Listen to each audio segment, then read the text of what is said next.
Saudações a todos, vamos retomar nosso curso regular de Física Fundamental 1, curso esse destinado a estudar mecânica clássica no âmbito e no contexto do formalismo de Galileu e de Newton, sempre considerando previamente a teoria de relatividade de Galileu.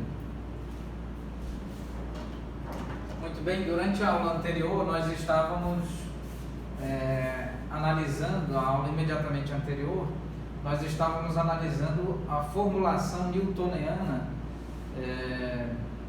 elaborada para funcionar como formalismo de tratamento da dinâmica de um sistema clássico composto por N partículas, um número N de partículas, onde esse número N é maior do que um número natural, maior do que zero, e portanto pode assumir um número extremamente grande, inclusive da ordem do número de Avogadro, e portanto configurar aí como da ordem de um mol ou múltiplo de um mol, ou seja, um sistema físico clássico composto por vários mols, onde cada mol está associado a 10 elevado a 23 partículas, e 10 elevado a 23 partículas é exatamente 100 bilhões multiplicado por 1 trilhão de partículas, ou seja, um número enorme. E esse número de partículas, um sistema que é composto por um mol ou múltiplo de um mol, em geral é considerado como um sistema termodinâmico e, portanto, um sistema macroscópico.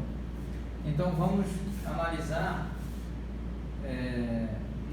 vale ressaltar que nós estamos fazendo uma análise no âmbito clássico, mecânica clássica, e fazendo uso da teoria de relatividade de Galileu, pois as partículas aqui são dotadas de massa, as estruturas são dotadas de massa e elas eventualmente apresentam uma dinâmica de velocidade tal que o módulo dessa velocidade vetorial é muito menor do que a velocidade de propagação de uma onda eletromagnética em um meio do tipo vácuo clássico. Então, aqui funciona e nós fazemos uso da teoria de relatividade de Galileu, na qual nós temos 3 dimensões espaciais, no caso do sistema de coordenadas cartesianas x, coordenadas x, y e z, e nós temos um parâmetro de evolução temporal associado aos relógios que estão, por sua vez, sincronizados em um determinado sistema de referência. E de acordo com a teoria da relatividade de Galileu, o tempo é absoluto, no sentido de que o tempo, ou o intervalo de tempo medido pelo referencial número 1, é exato e precisamente o mesmo tempo ou o mesmo intervalo de tempo medido por um referencial número 2, sejam esses referenciais inerciais entre si ou sejam esses referenciais do tipo não inerciais entre si.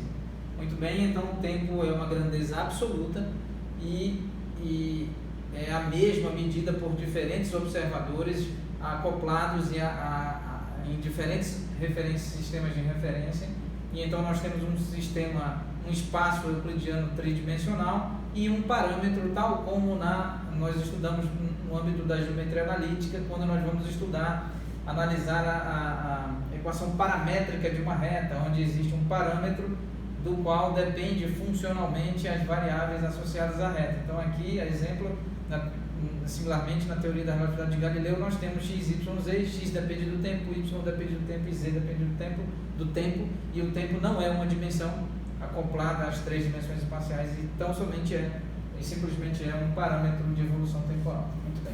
Então, continuando a discussão, o operador de soma, nós falávamos sobre isso durante a última aula, sobre o fato de que o operador de soma em espaço discreto é invariante sob troca de índices de soma.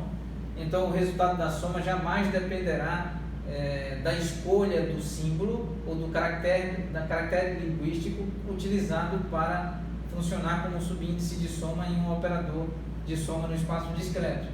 Então, qualquer que seja o programador que organizará eventualmente um programa computacional, uma rotina computacional, um algoritmo computacional para operacionalizar, para ensinar uma máquina, um determinado dispositivo a fazer uma soma, essa soma jamais dependerá da escolha do subíndice. Muito bem. Então aqui nós temos I diferente de J e I diferente de J, então agora vamos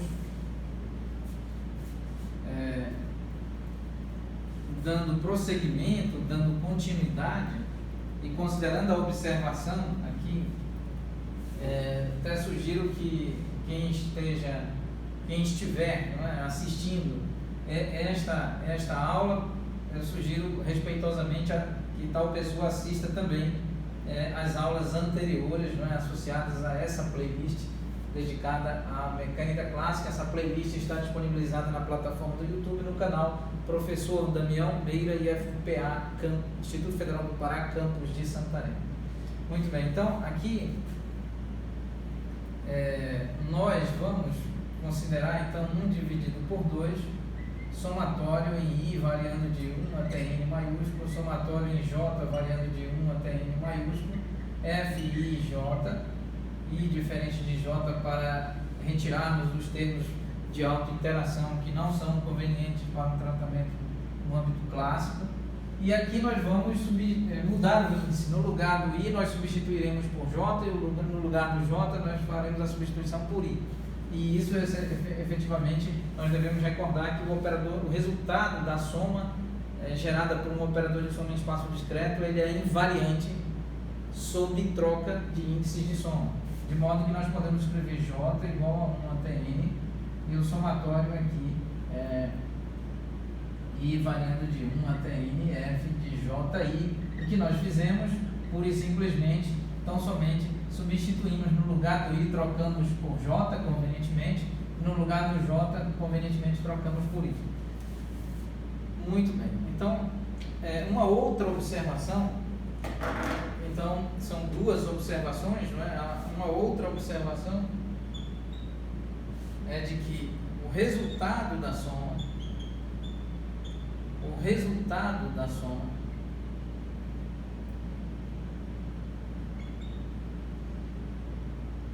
vamos escrever então organizadamente aqui a observação 1, número 1. O resultado da soma é invariante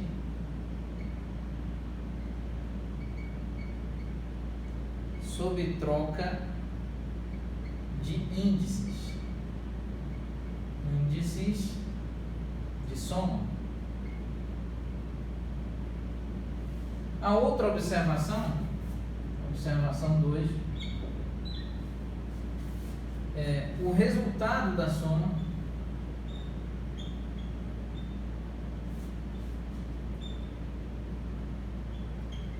é invariante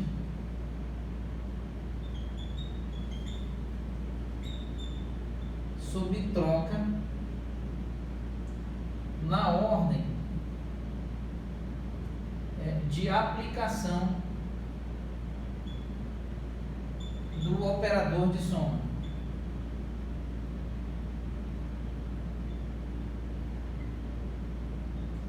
O que isso significa? Significa que se nós vamos aqui fazendo uma análise sobre um exemplo hipotético, não é, pictoricamente falando, se nós temos moedas, 100 moedas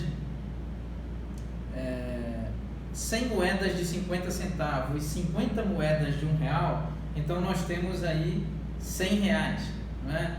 Como valor total. Então, se nós construirmos, se um programador, um profissional da ciência da computação, elabora um algoritmo computacional, um programa computacional, uma rotina computacional para ensinar uma determinada máquina, um determinado dispositivo a fazer a soma, a conferir as moedas, aqui hipoteticamente em questão, nós temos então que se um programador escolhe somar primeiramente as moedas de 50 centavos e em segunda fase somar as moedas de R$1, o resultado será R$100.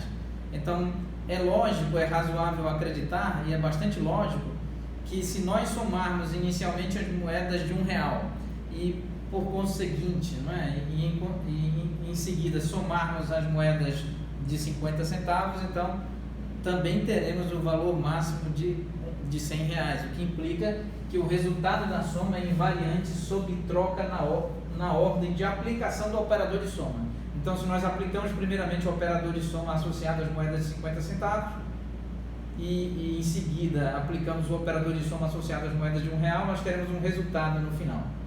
Esse resultado deverá ser exato e precisamente o mesmo resultado para uma situação inversa, quando nós somamos primeiramente as moedas de R$1 e, em segunda fase, as moedas de 50 centavos. Então, nós podemos trocar, por consequência, trocar a ordem desses operadores de soma em espaço discreto e, então, nós teremos certamente o mesmo resultado. Então, vamos, aqui agora,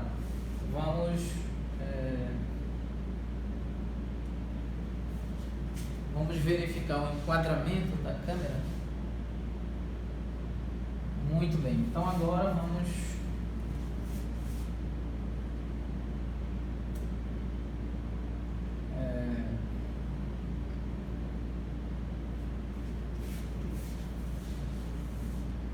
vamos apagar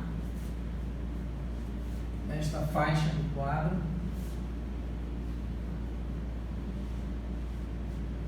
E então reescrever esta expressão assim: 1 sobre 2, somatório em I variando de 1 até N, somatório em J variando de 1 até N maiúsculo, I diferente de J, F sob índice IJ mais 1 sobre 2. Agora vamos mudar a ordem de aplicação do operador de soma. Então nós temos aqui o somatório em I variando de 1 até N, o somatório em J variando de 1 até N, F de J sob índice I e o I diferente de J. Muito bem. Então,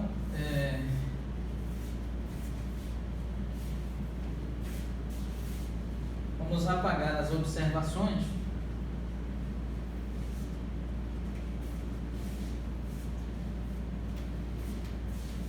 E então nós vamos utilizar aqui, fazer uma observação e resgatar a lei de conservação,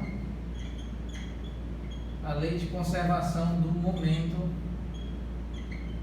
momento linear. A lei de conservação do momento linear. Nós já realizamos esse tratamento com base na lei de conservação do momento linear e obtivemos então a denominada terceira lei de Newton, a lei de ação, o princípio de ação e reação. Então nós já sabemos, né, que com base na lei de conservação do momento linear, então nós já sabemos que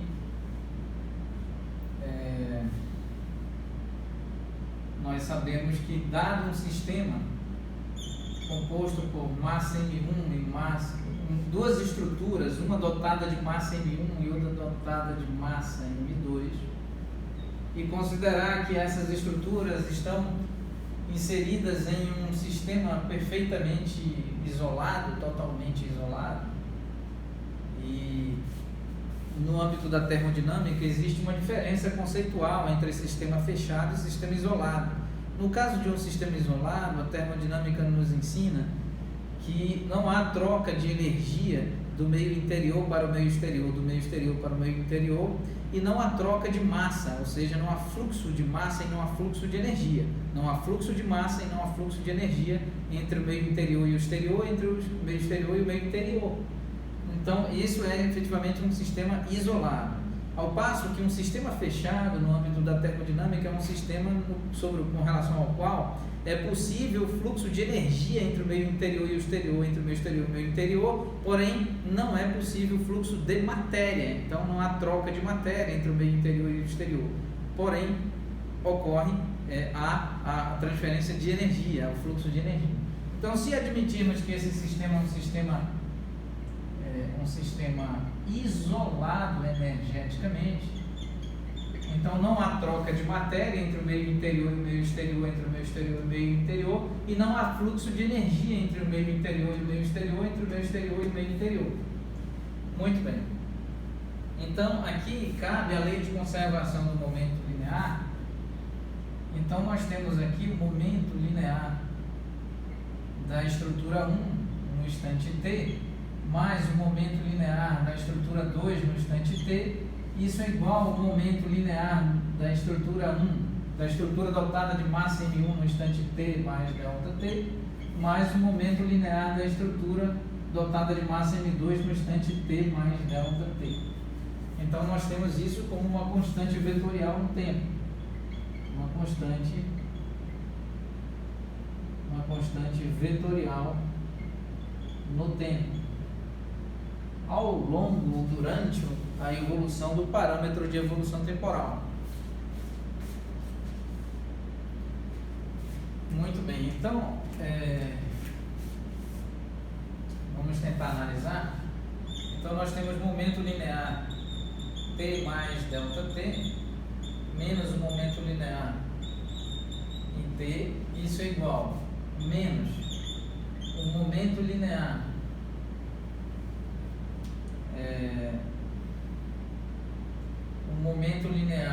da estrutura dotada de massa M2 no instante t mais ΔT menos o momento linear da estrutura dotada de massa M2 no instante t. Então, isso nós podemos escrever com esse sinal de menos, reposicionando os vetores momento linear.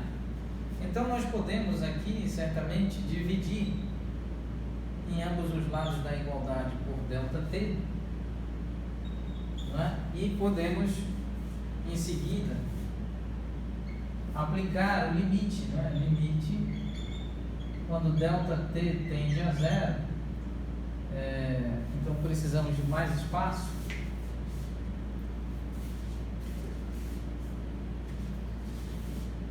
Como vamos fazer?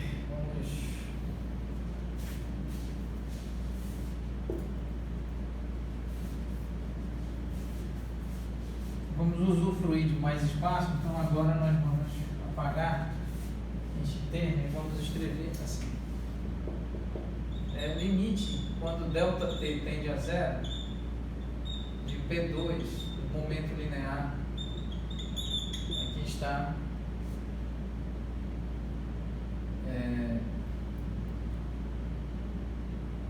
menos, sinal de menos, então,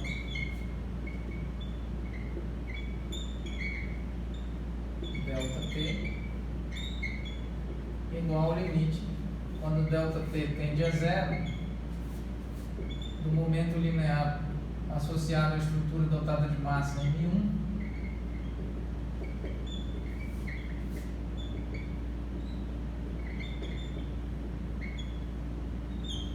e isso nós sabemos, de acordo com a análise real, de acordo com o cálculo diferencial e o cálculo integral, nós definimos esta expressão como a derivada do momento linear 2 em relação ao tempo, ou seja, do momento linear associado à estrutura dotada de massa M2, isso é igual a derivada do momento linear associado à estrutura dotada de massa M1 em relação ao tempo.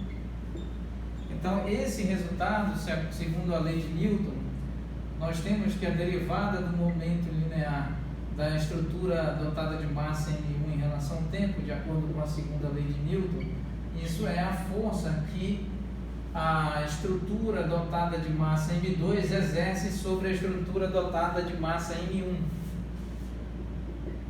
A derivada do momento linear da estrutura dotada de massa M2 em relação ao tempo, isso é igual à força que a estrutura dotada de massa M1 exerce sobre a estrutura dotada de massa M2. Então, por definição, nós temos aqui, com base nesse resultado, que F12 é igual a menos F21, ou seja, a lei de ação e reação, certo? O princípio da ação e reação é proveniente da lei de conservação do momento linear. Então, generalizando,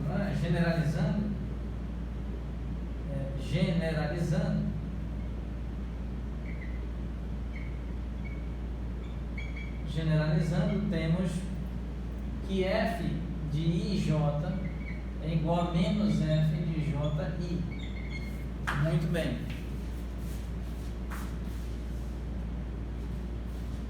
Então vamos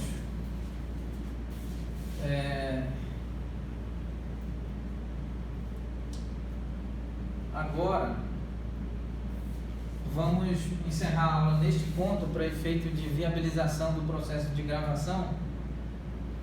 E nós temos aqui a lei de conservação de momento linear, que por sua vez gera como consequência o princípio de ação e reação, onde a força aplicada pela partícula I sobre a partícula J é igual a menos, vetorialmente falando, do ponto de vista vetorial, a força que a partícula J exerce sobre a partícula I. Muito bem. E nós vamos convenientemente substituir a lei de ação e reação aqui na expressão que nós estamos trabalhando. Vamos fazer isso na aula imediatamente posterior a essa. Daremos prosseguimento e continuidade a esse desenvolvimento. Aqui, mais uma vez, nós estamos desenvolvendo a playlist dedicada a estudar mecânica clássica. Essa playlist está na plataforma do YouTube, especificamente no canal intitulado Professor Damião Meira, IFPA Campo de Santarém. E neste tal canal nós estamos divulgando cursos, minicursos, palestras, entrevistas, workshops, conferências, seminários, entre outras ações, defesas de dissertação, defesas de TCC, defesas de monografia, entre outras ações, entre outros eventos, não é? Eventos esses, ações essas, cursos esses que são elaborados pelos servidores, não é?